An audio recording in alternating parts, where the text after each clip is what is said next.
le personnel de Royal ferait tout ce qu'il peut pour désamorcer les sources potentielles de conflit lorsque Harry et Meghan retourneront au Royaume-Uni au milieu des craintes d'une nouvelle controverse. La commentatrice Camilla Tominey a décrit le drame possible comme une autre bombe de Sussex comme l'interview explosive d'Oprah Winfrey de l'année dernière, ou la biographie à venir du prince Harry, qui serait un récit complet de la famille royale. Parmi les mesures apparentes prises par le personnel royal pour éliminer toute source de tension possible, il y avait la décision des Sussex de ne pas apparaître sur le balcon du palais de Buckingham pour le Trooping the Colour. Selon l'expert royal Russell Myers, le couple aurait promis d'avoir le meilleur comportement lors de son retour au Royaume-Uni pour le jubilé de la reine. Mais la biographe Angela Levin était moins positive quant à leur retour, avertissant qu'ils ne peuvent pas faire confiance et le personnel royal réagissait en conséquence. S'exprimant sur GB News, Madame Levin a déclaré « La reine leur a tendu une sorte de rameau d'olivier pacifique, Harry et Meghan.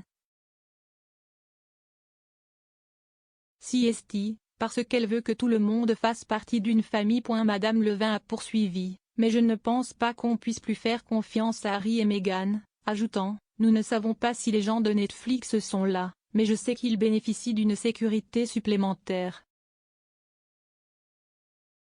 Écrivant pour le Télégraphe, Madame Tominey a souligné que le personnel royal ne peut pas rendre compte de tout ce que les Sussex feront d'inattendu.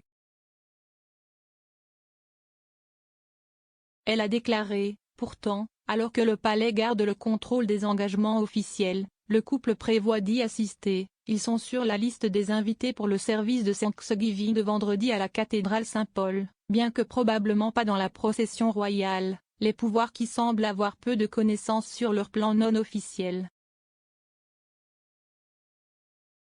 L'apparition non publiée de Meghan au mémorial des victimes de la fusillade dans une école du Texas la semaine dernière, qui a néanmoins suscité une frénésie médiatique, fait craindre que des événements similaires ne se produisent encore au Royaume-Uni.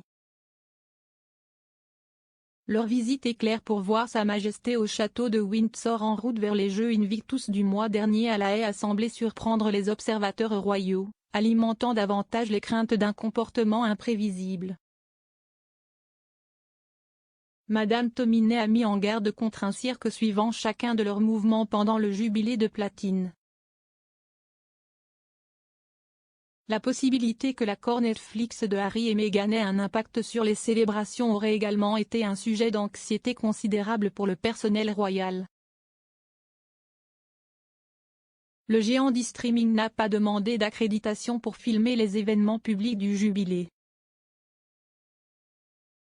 Une source a affirmé que si les équipes de tournage de Netflix essayaient de mettre en place des positions de tournage dans les espaces publics, elles seraient déplacées par les services qui organisent les événements.